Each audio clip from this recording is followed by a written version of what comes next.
Good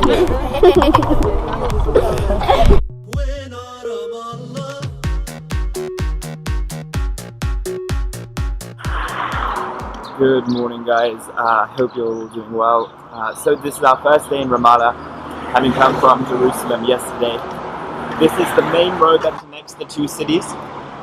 Today is going to be a bit packed as well, so we're going to go and have a breakfast briefing with a human rights lawyer who specializes in helping children attain basic civil rights like education. A lot of them live in refugee camps, and so he deals with that. So it would be interesting to get his perspective. And then after that we actually go to one of the refugee camps.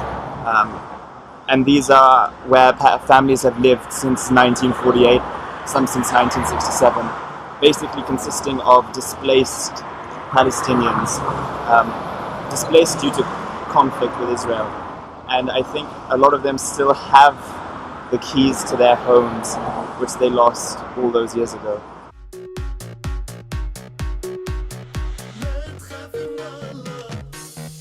As you would know, there's something like 600,000 Israeli settlers living in the West Bank and East Jerusalem. About 400,000 in the West Bank, 200,000 in East Jerusalem. And what the politicians have done is in 1967, they gave the task of protecting those settlers to the Israeli military. Stop and think about that for a moment and put yourself in the shoes of the Israeli military. I think it's difficult to difficult to imagine a more difficult task that any military could ever be given than having to guarantee the protection of 600,000 civilians living in occupied territory in a conflict zone.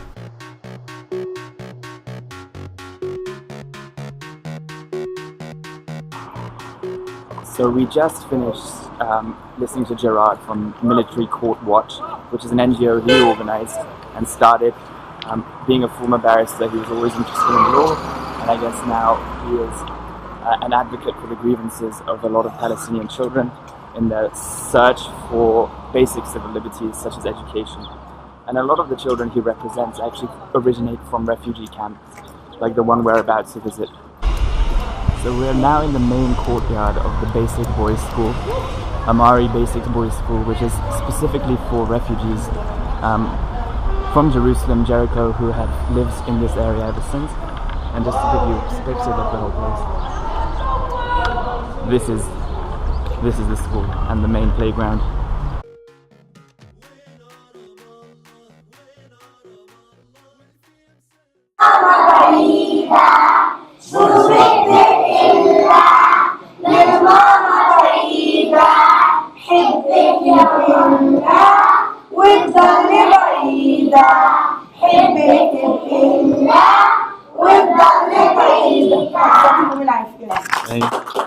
So we just had a briefing from the head teacher of the school,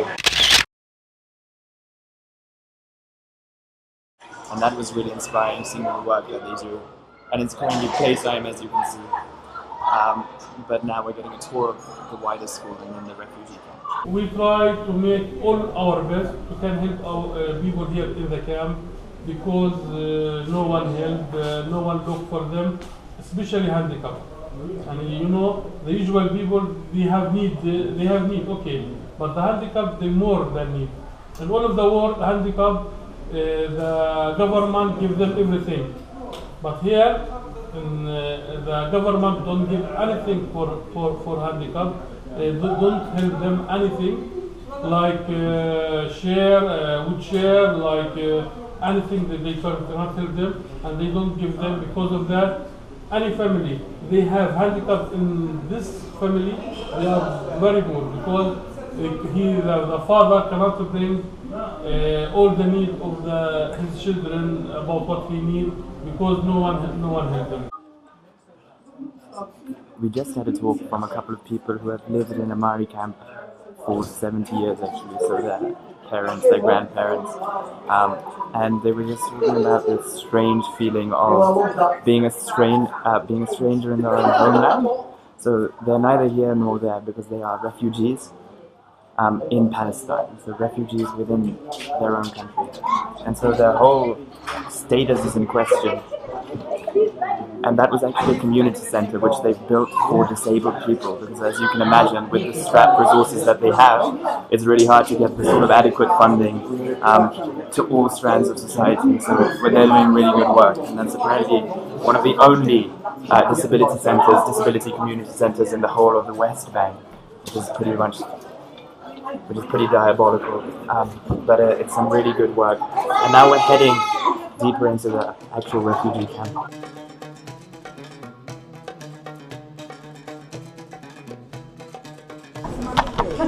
So this is one of the streets of the refugee camp. Again, when it originally began in 1948, it was much smaller, but now 10,000 people live in 1 kilometer squared. So it's a pretty diabolical state of affairs. So I suppose one of the forms of resistance that they do have is the graffiti on the wall.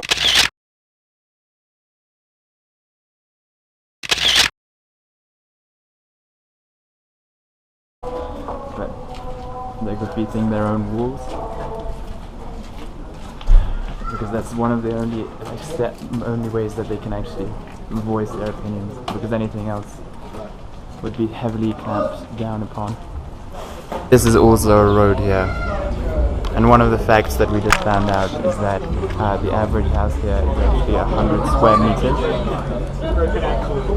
So behind me is a memorial to Yasser Arafat, who is of course a controversial figure, but I feel he's become more of an icon now, where Pirates of the Caribbean music in the back, but he's become more of an icon now, where people sort of project whatever they want onto him, because there are very few things that Palestinians unanimously agree about, and if there's one rallying figure, it's the sort of good intentions, as they perceive it, of Yasser Arafat, and I suppose that's why he's memorialized or iconized like this, and we're actually going to go to his official memorial later today.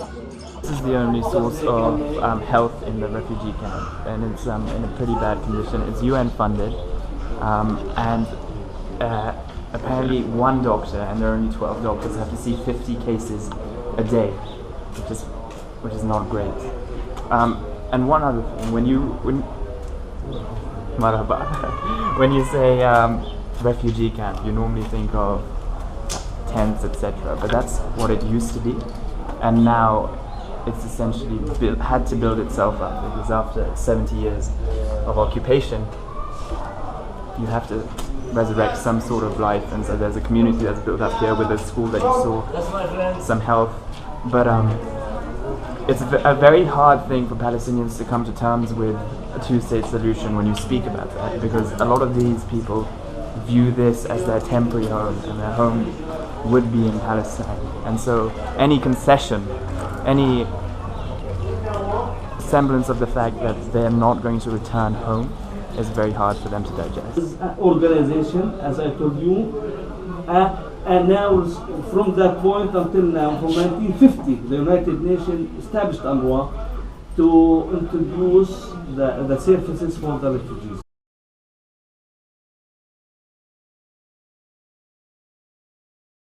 So we're here at the Yasser Arafat Memorial,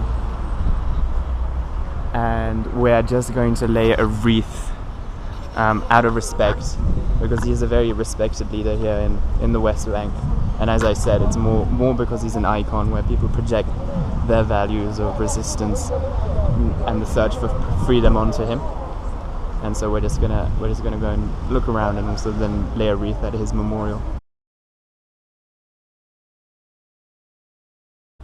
So we just paid our respects at the mausoleum, so where he's buried, just in the building behind me. And now we're going into the Memorial Museum, where we will be able to find out more about his life and what he represented.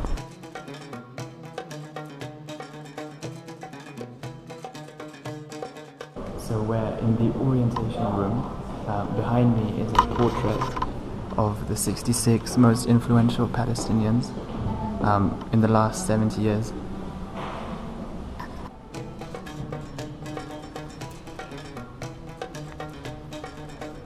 All the pictures of Jerusalem during that time, the beginning of the century. This is to show that in that time, every city and every village in Palestine had people, had civilization, and people living in this area. And this proves the false or the wrong of the Israeli or the Jewish story that says we came here to a land that had no people.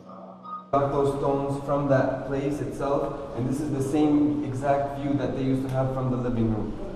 They used to see the dome of the rock on their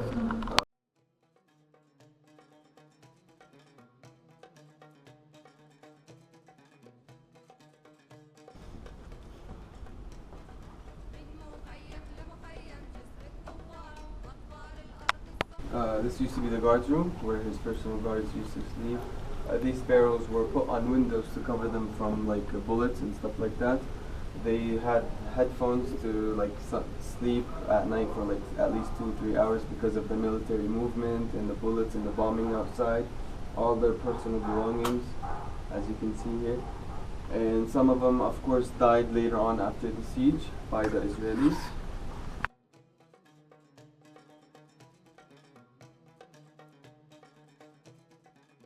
So we just had a tour of the Yasser Arafat Memorial Museum, and it was really quite emotional. And this is actually on the site where he did a lot of his resistance, and this is the site where Israel actually had his residence under siege. And I don't know how many of you will remember, but there was a point where 30 international people came and acted as human shields because they wanted to prevent Israel from actually just blowing up the house, the Israeli government from blowing up the house in which he was living in. And so we just actually got to see his living quarters, which I'll put into the video, but his actual desk and his actual bedroom, where he basically led the Palestinian resistance movement for the best part of his life. And there's definitely an emotional connection for the Palestinian people, for him as a symbol. And I think that this memorial is actually really educational, and if anyone ever does come to the West Bank, then this is definitely worth a visit.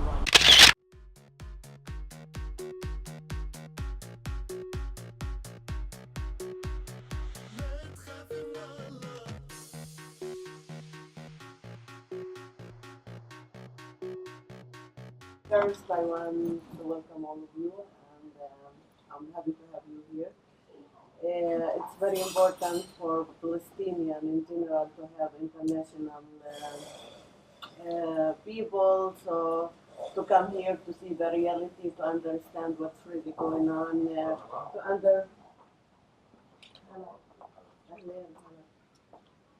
understand our resistance, why we are resisting, and what's the meaning of occupation, to see the separation wall, the checkpoints, and all the sides of our life. So you are most welcome to be our messenger, to go back to your countries, telling our story, and because this is also another way of non-violent resistance, to raise awareness and educate people about what we are doing. So they began to attack children as part of the collective punishment. They do a kind of mapping operation, so they enter or invaded the whole village houses, and they began to waking up children from 10 years up, taking photos, IDs, number, all the information about the children or the people inside the house. They put numbers for the houses, and sometimes even they counted how many entrance and exit for each house. Then they began to file this information. After that, they began to arrest children. For comparison, you can see the Palestinian village there of 630 people in quite a dilapidated condition, not much development. And then on the other side of the valley,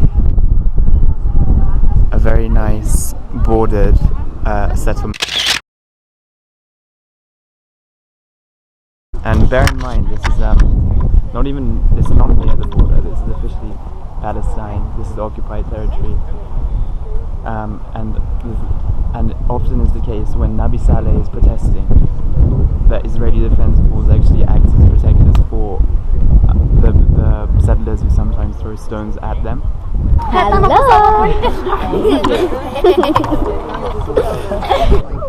Destroyed that house. So 2 years ago. 2 years ago, just for, I don't know, just for fun. It was empty. Came with like few jeeps which they covered, they protected it. The soldiers were in front of it shooting.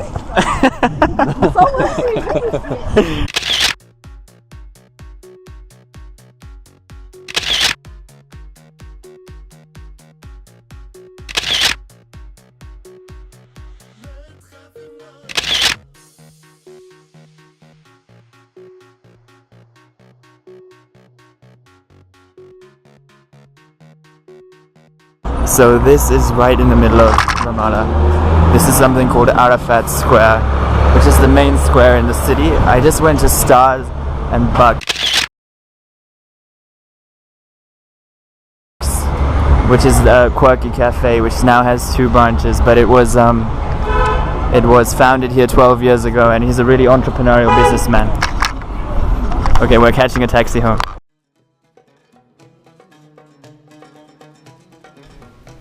Now it is the next morning. Yesterday was an extremely inspiring day.